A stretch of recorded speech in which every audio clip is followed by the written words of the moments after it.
Vamos a hablar con el periodista y crítico musical Oscar Jalil. Oscar, bienvenido, ¿cómo estás? Buenos días. Hola, buen día, Raúl, ¿qué tal? Bien, bueno, ¿qué podemos decir de lo que estamos viviendo hoy en la Argentina luego de la muerte del Indio Solari?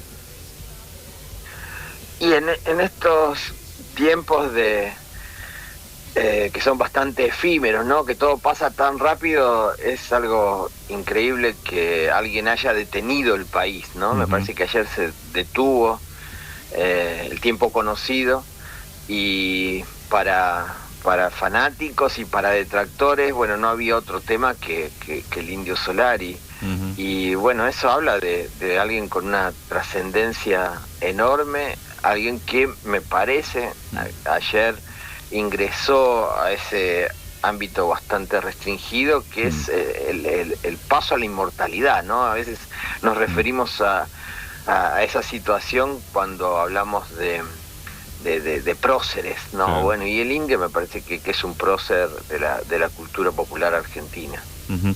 ¿Y cómo hizo ese camino? Porque siempre se habla del Indio Solari, de los redondos, de que surgieron del underground, que se mantuvieron lejanos de los grandes medios, de las discográficas, pero construyeron algo inmenso, ¿no? Porque se metieron en el corazón de todos los argentinos. Sí, es un trabajo de hormigas independientes. Sí. Sí, la historia nació en La Plata. Yo vivo en La Plata, es una ciudad universitaria, como todos conocen. Sí. Y bueno, esa combinación entre gente que viene de todos los lugares de la provincia de Buenos Aires y también de las provincias, de muchos lugares, y que se mezcla con los platenses, eso a veces crea los mejores ejemplos. Bueno, un caso cercano es Estelares, que son de Junín. Bueno, el Indio vino de chico, de Entre Ríos. Uh-huh.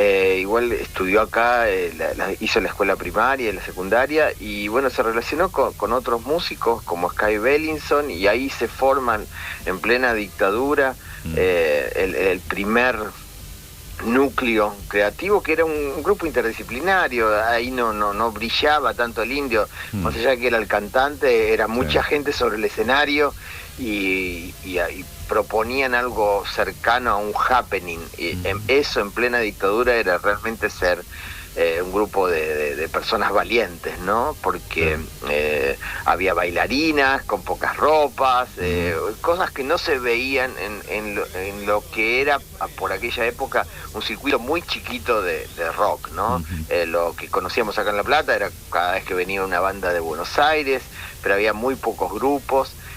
Había empezado en la década de 60, pero era todo muy inicial, ¿no? Y a partir de ahí empieza todo un trabajo de primeros se mudan a Capital, el núcleo creativo, que es la Negra Poli, un poco que maneja la banda, que es su manager, una manager mujer, también una rareza dentro del rock argentino. Uh-huh.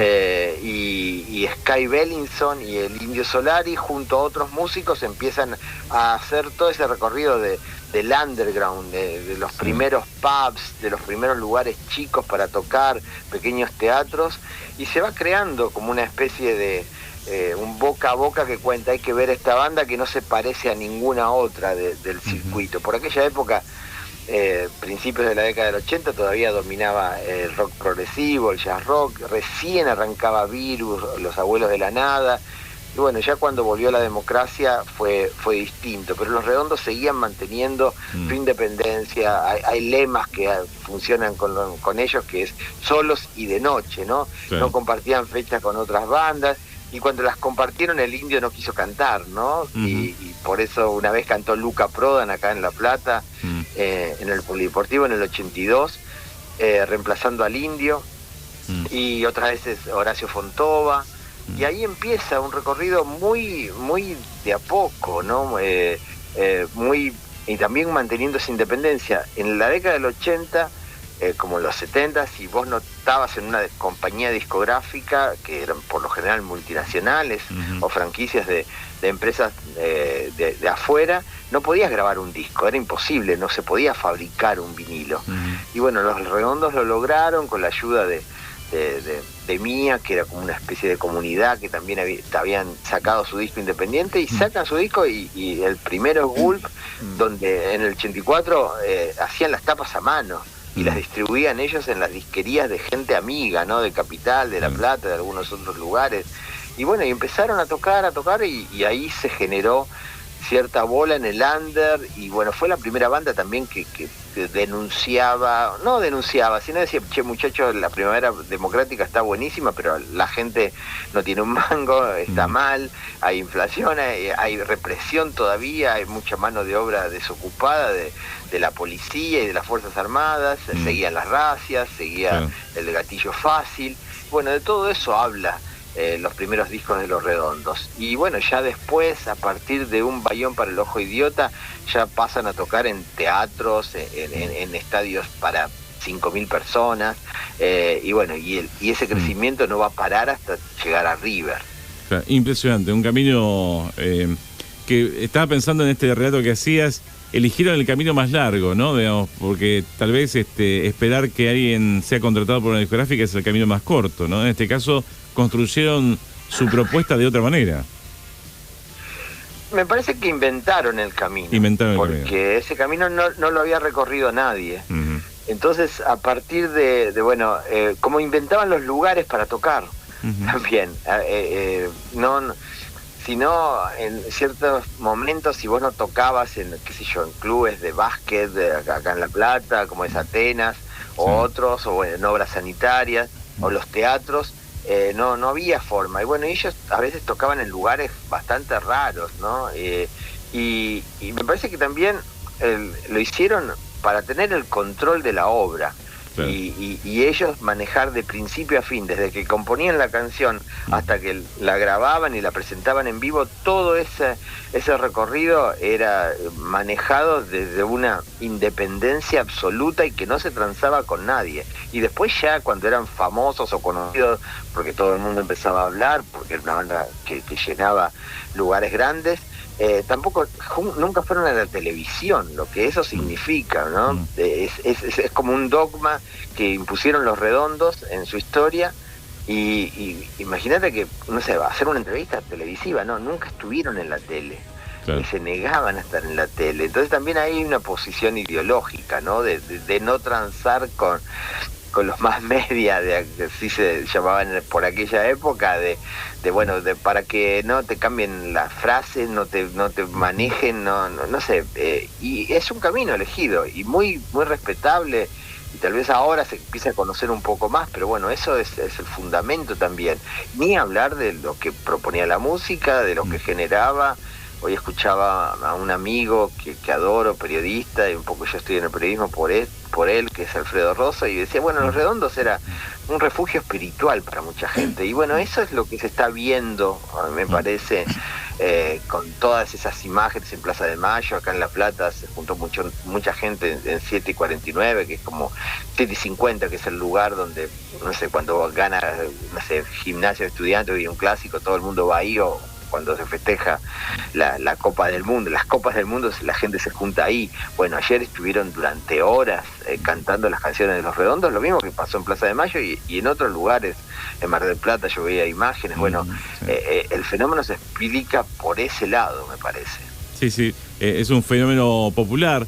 Muchos artistas quieren ser populares, pero no lo logran. En este caso, estamos ante un Indio Solari que se ve claramente esa popularidad. ¿Quién era el Indio Solari en sí mismo? A mí me parece que era, cuando arrancó, un joven incómodo con la realidad que vivía. Yo soy mucho más joven que él, pero hice la secundaria en tiempos de dictadura. Bueno, esa era una época terrible. Y también alguien que no encontraba, bueno, un lugar que imponía la sociedad, ¿no? De que, bueno, tenés que estudiar una carrera, tenés que seguir. Bueno, un tipo súper culto, pero una autodidacta, 100%, ¿no? Y un poco también alguien que resultaba también como, estoy hablando de esa incomodidad, como también es la incomodidad que generaron Los Redondos en el poder en sí. Sí. Y a partir de eso, dentro de una ciudad donde había mucha gente que pensaba de la misma manera, empezó a trascender de un modo artístico, y que buscan el arte las respuestas que a veces no encontrás en otras, no sé, en otras alternativas a tu vida, o las alternativas que te propone la sociedad. Y me parece que fue alguien muy respetuoso de esos valores propios, ¿no? De no dejarse, no sé, conducir por la manada, ¿no? Bueno, esto debo hacer lo que hace todo el mundo. Y por supuesto, muy cercano, los Redondos arrancaron haciendo películas underground, ¿no? Sí. Entonces ahí ya está metido, y su amor por la literatura, por no sé, gran dibujante, por los cómics, siempre estaba como que eso era el aliciente, sí, de su existencia, ¿no? Y bueno, después eso fue creciendo y la literatura trascendió en sus letras, y después, bueno, la banda como emblema de lo que proponía un grupo de gente, porque siempre hablamos de un grupo de la gente. Cuando arrancaron los Redondos no iba a ver al Indio, y creo que el Indio era la voz, pero bueno, se hablaba de una banda, ¿no? Claro. Donde era... Y por eso también me parece muy importante cuando él arranca su carrera solista, que reinventa su imagen, porque el que se lleva la masividad de los Redondos es el Indio. Sí, sí. Oscar, gracias por todo esto que estás comentando, y una figura que ha marcado sin dudas a todos los argentinos. Hoy decía más temprano en el comentario inicial que se nos fue una parte de la Argentina, ¿no? Sí, nos quedamos un poco más solos, ¿no? Me parece que eso es terrible, porque siempre era interesante, aunque ya no tocase en vivo, siempre aparecían algunas canciones, había alguna declaración, y son tipos muy necesarios, muy pensantes. Digo, en esta etapa así de tanta banalidad y vacío, que alguien, no sé, te invite a leer, porque vos en las letras de los Redondos tenías un montón de contenido, ¿no? Entonces ibas a buscar, te abría la ventana hacia otros lugares, claro, que estaban relacionados con el arte, y me parece que esa es una salida todavía posible. Gracias, Oscar. Un abrazo grande, ¿eh? No, por favor, un gusto, un abrazo. Oscar Jalil, periodista, crítico musical, hablando sobre alguien que se ha transformado en leyenda, el Indio Solari. Ya no quedan artistas así y no van a seguir nuevos. El Indio también se va porque el mundo nuevo rechaza la magia, rechaza lo etéreo y lo complejo. Ya no se trata de encontrar luz en la oscuridad, épica en lo cotidiano. Ahora todo es liso y llano. Un mundo que parece no merecer un Indio Solari.